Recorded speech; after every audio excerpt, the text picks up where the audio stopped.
Welcome back here on the First Team. I'm Joe DeLeone, joined by former college and NFL QB, as well as founder of the Sims Complete QB, Matt Sims, also joining us. Irish Breakdown recruiting analyst Ryan Roberts. Today, we are moving on to our next award prediction show, where I guess it's more of a watch list show for the various awards in college football. We already did the Davey O'Brien. If you missed that, go check that out. Today, we're doing the Doak Walker, which is the award for the top running back in all of college football. So, guys, I think one thing that we should take into consideration here, it should be somebody who's got a great offensive line that's on a team with a great established run game. I'm not trying to set up my pick too much, but I'm trying to get at here is it's okay though. There seemingly tends to be a history though of a lot of guys who play in offenses that favor the run game that they've ended up winning this award. So Ryan's very confident this week. I want to start Ryan off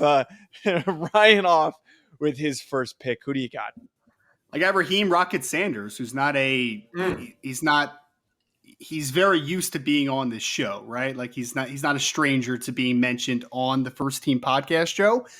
But I mean, one, his name is Rocket Raheem Sanders. So like, that's awesome, right? To just get that. I mean, because one thing that you have to mention about awards that you didn't mention is that there is like a publicity side to it, right? It's like, it's the sexy pick and all those different selling points. Great stat about Raheem though, who ran for over 1,400 yards last year, 1,443 yards, 10 touchdowns, averaged 6.5 yards per carry, another 28 receptions, 2 touchdowns through the air. So obviously he had tremendous production for a team, to your point, that is bringing back Bo Limmer. That's bringing back Brady Latham, 2 of their better offensive linemen from last year, both interior players, which I think is going to be big for a 6'2", 237-pound running back who likes to get downhill and likes to be explosive in tight areas. Crazy stat about him, Joe. What do you think is the most rushing yards that Raheem Sanders ever had in one high school season? In one high school season? Yes. 2,400. 317 yards. He played wide receiver in high school. Oh, his senior season. Really? 317 yards on 20 carries. That's the most yards he ever had rushing. He was a wide receiver coming out, and he has now developed into a 237-pound behemoth. How much did he weigh? I don't know, man. I don't know, but he was listed as an athlete coming out of high school. Literally his senior year, he had 20 carries for 317 yards, which is like 15.9 yards per carry, and that's the most rushing yards he ever had in a season during his high school career.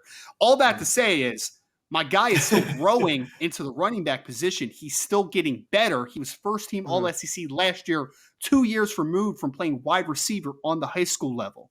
Raheem Rocket Sanders, my number one pick, first team All-SEC, second team preseason All-American. I think he's going to have a tremendous season, especially with KJ Jefferson also coming back, which I think will alleviate a little bit of heavy boxes with his ability to run the football and throw the football. Man, you're the king of just having the most unexpected information on some guys. I just want to just throw this out there. Awesome. That was great. Yeah, that was. I just think that I would have expected a guy like Jahmyr Gibbs to have played receiver in high school. He is not built like a guy who would have played receiver. He is a tank, but I love the pick. I think it's an awesome pick. And I preface this by saying I think we have to pay attention to guys that have good offensive lines. And Arkansas is replacing Ricky Stromberg, but the rest of that offensive line is freaking fantastic. And Sam Pittman is a hard-nosed guy, and I think he fits that demeanor, that mentality that Rocket Sanders brings to the running back position. Matt, your first pick. I thought that this one is an interesting one because I feel like we've kind of forgotten about this guy. Who did you go with? Yeah, so I went with Travion Henderson, the running back at Ohio State. I just think that the guy is a complete running back in every sense of the way.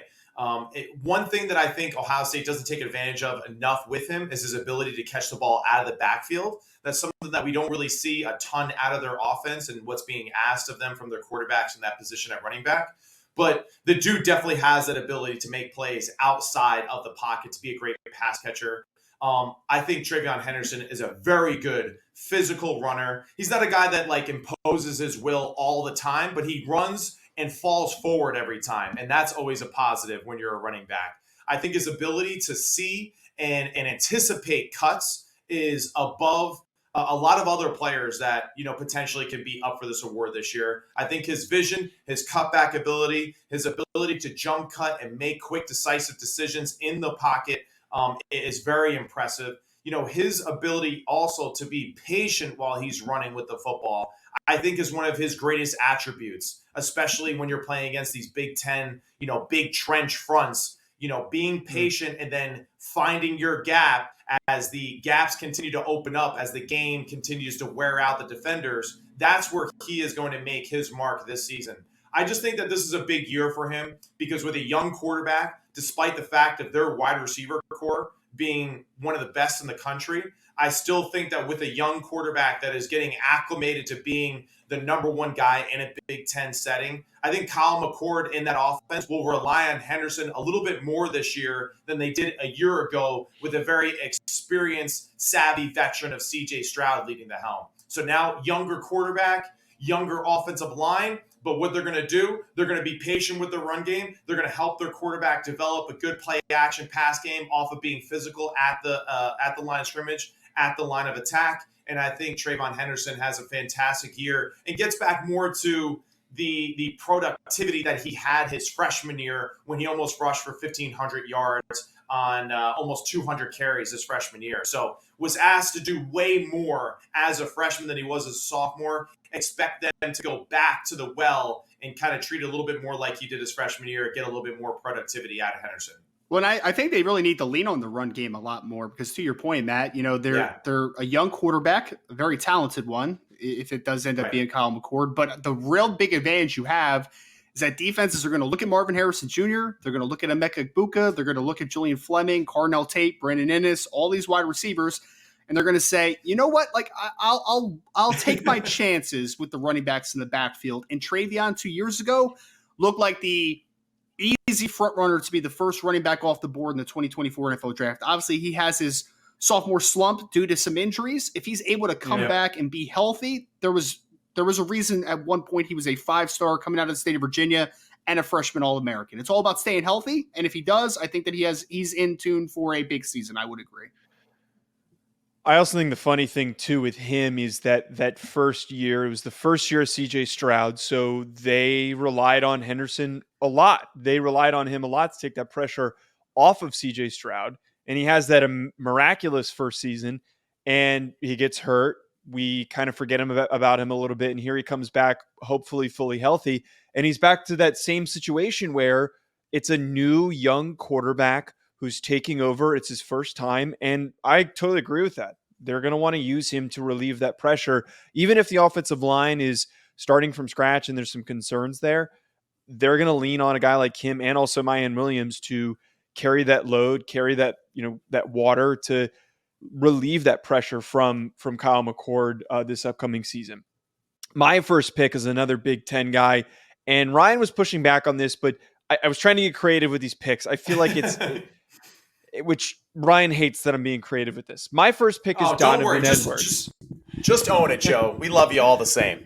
Yeah, screw you, Ryan. Donovan Edwards from Michigan is my first pick. Look, I really like Blake Corum as a running back, but the injuries that he sustained at the end of last year, I don't know if he is going to be that. Not so much it's going to prevent him from being that same guy, but he has a lot of carries under his belt. He has a lot of hits that he's sustained to his frame that I'm not saying he's going to be injury prone this upcoming season, but I would not be surprised if Donovan Edwards, after he had those explosive games at the end of last year, especially the Ohio State game that he played, that he doesn't eventually start to take over more and more of that lion's share of the carries.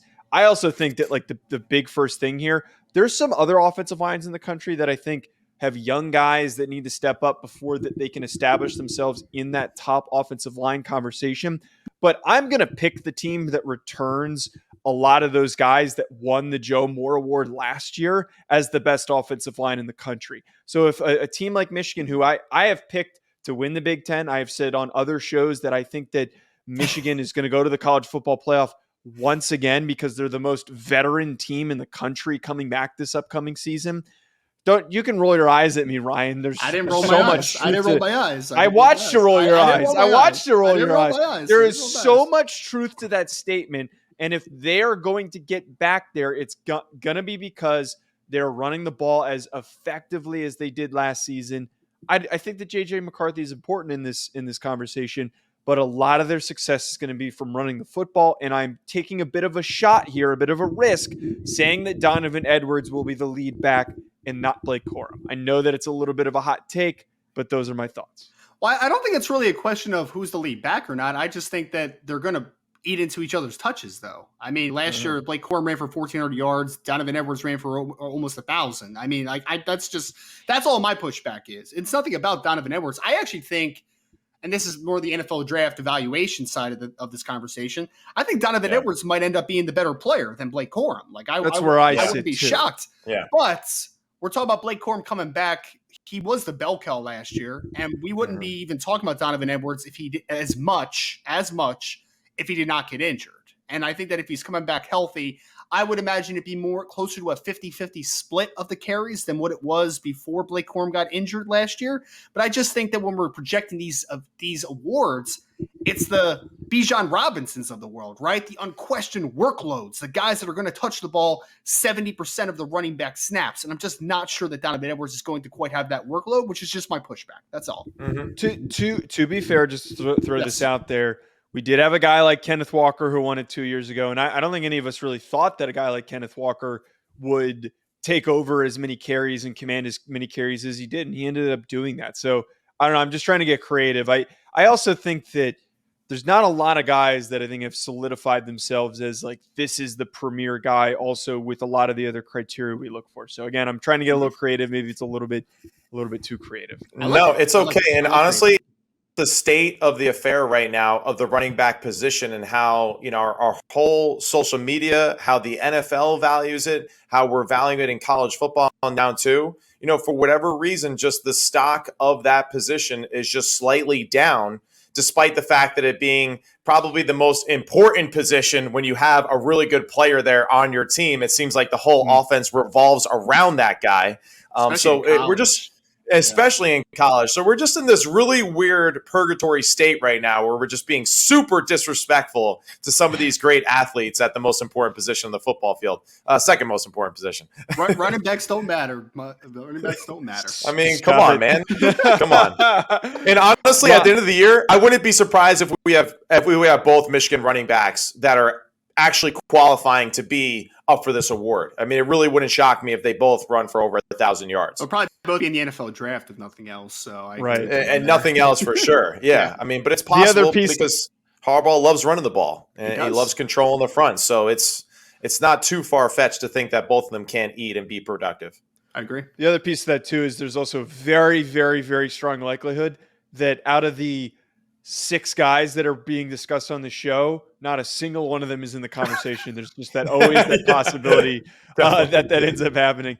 Ryan, you've got the homer pick here. Who did you go with? Stop. It's always the homer pick. I get it, man. I get it. I picked Audric Estime for Notre Dame, and there's a few different reasons that I ended up picking him. One, he's a New Jersey guy, so I had to throw my guy a little bit of a bone. Yeah, let's go. Homer pick then. Jersey and Notre Dame. Yes, exactly. Unapologetic.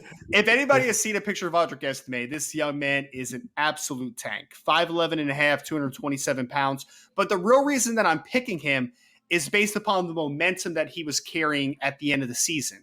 Nobody really remembers, but his first 3 games against Ohio State, Marshall, and Cal didn't have a great start to the season. Averaged 2.3, 3.3, and 4.2 yards per carry. The rest of the season, the 10 games after that, his lowest yards per carry average was 5.7. He was the best running back for Notre Dame down the stretch easily.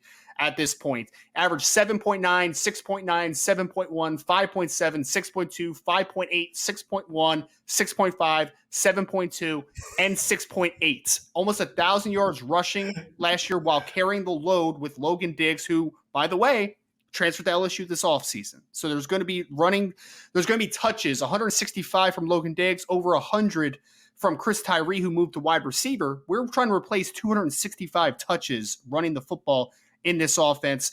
The leading rusher and the running back position that's coming back, not named Audric Estime, is Jabron Payne, who had 2 carries for 5 yards last year. So if we look at this running back depth chart, it's very talented. I think that there's going to be some guys that step up behind Audric Estime, but I think Estime is going to run for clear over 1,000 yards. I think he's going to average a healthy yards per carry. He is now the bell cow in this offense for so many runs that were now vacated and lost. And not to mention, Joe, the criteria you talked about in the beginning, Notre Dame has 3 returning starters on one of the best offensive lines in college football, Joe Walt, Blake Fisher, and Zeke Correll, replacing 2 guards, obviously, but you also have Sam Hartman that transferred over Wake Forest, which means it's going to be less crowded boxes than what you saw last year. Audric Estime averaging 5.9 yards per carry last year with a lack of a passing game in those loaded boxes was almost a miracle, to be honest. I think he's going to run against loaded boxes. He's going to have a higher workload, and I think he is going to be one of the top running backs in college football next season.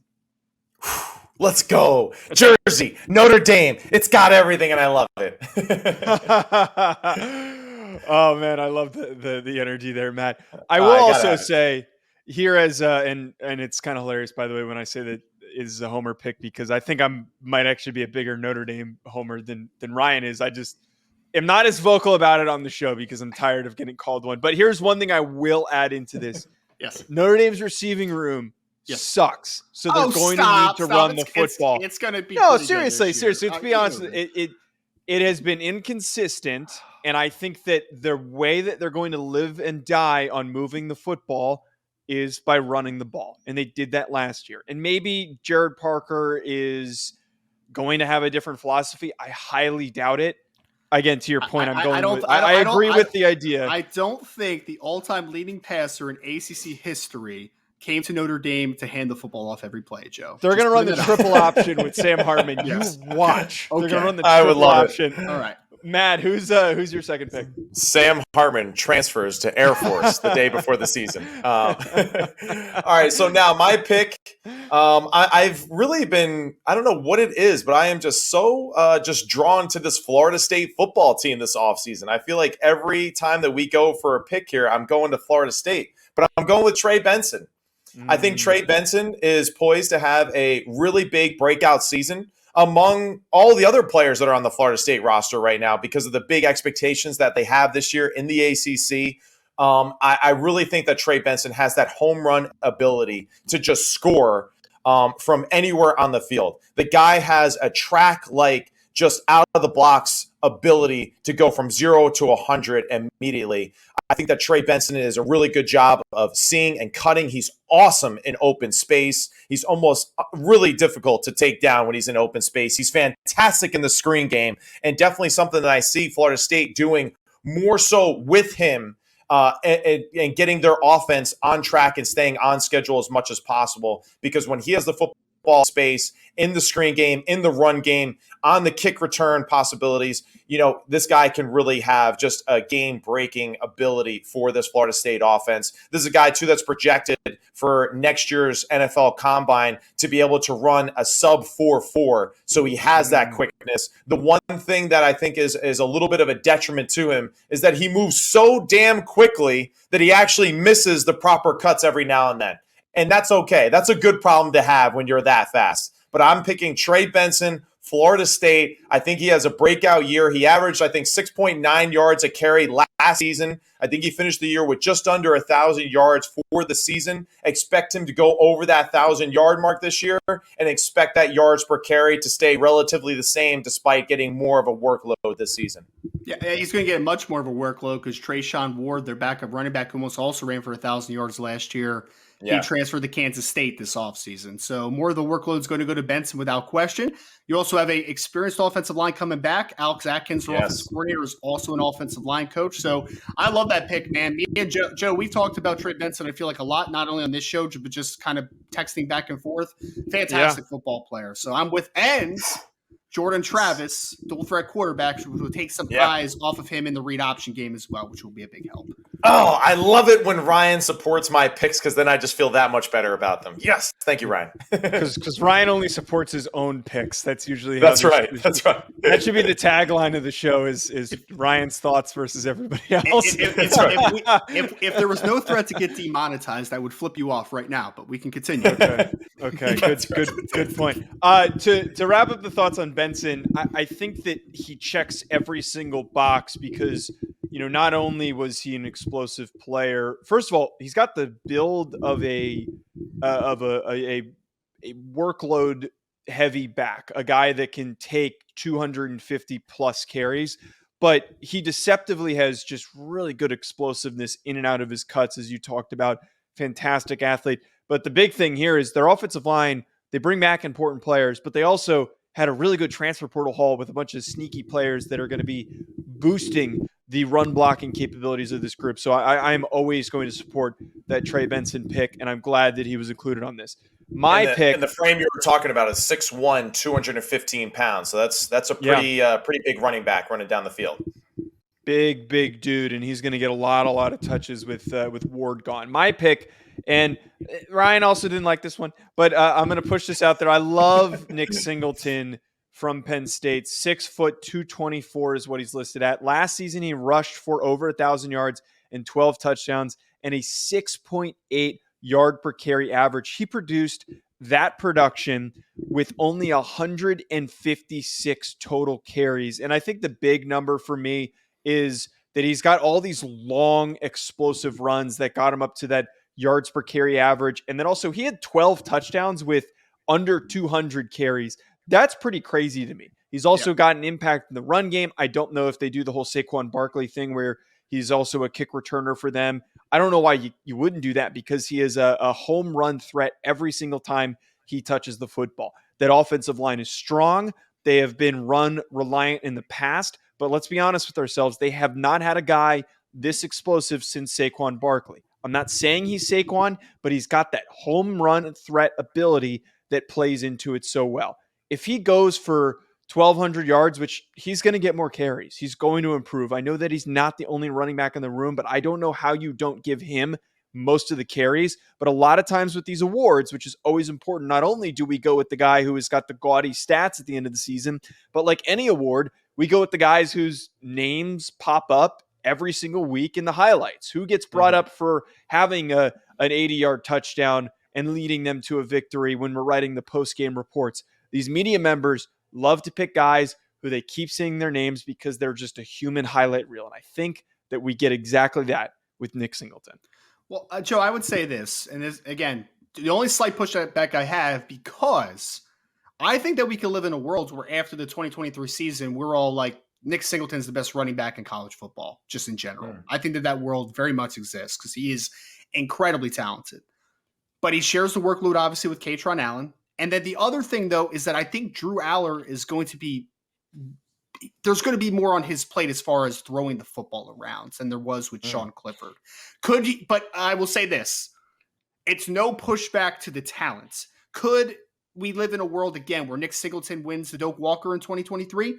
We can. I really do like the pick. And despite the fact that, sharing the workload again, we are discussing, again, another young quarterback that is being thrust into the starting lineup now, and we just don't know what we are going to get on a consistent basis yet. So the possibility of them going from, run first to now being pass heavy is still maybe just a little bit too aggressive, and it's something that I really just don't see James Franklin really getting away from too much yet either, until he sees it just done repetitively to gain that confidence himself in that. I think at the end of the day, Penn State, just like Ohio State and Michigan this year, will probably rely a little bit more on their running back, on their offensive line, and being a little bit more physical at the line of scrimmage, and then building a little bit more of a rapport in their pass game once those things have been established as the season goes. I just don't see these three teams coming out and throwing 50 times a game, week 1 through 3, So I think early in the season, that's where we're going to kind of figure out what these teams and what their goal is. And then after those first few weeks, we're going to really find out exactly what their identity is. And I think by that time, a lot of these teams will be very run heavy first when we kind of hit that midpoint of the season.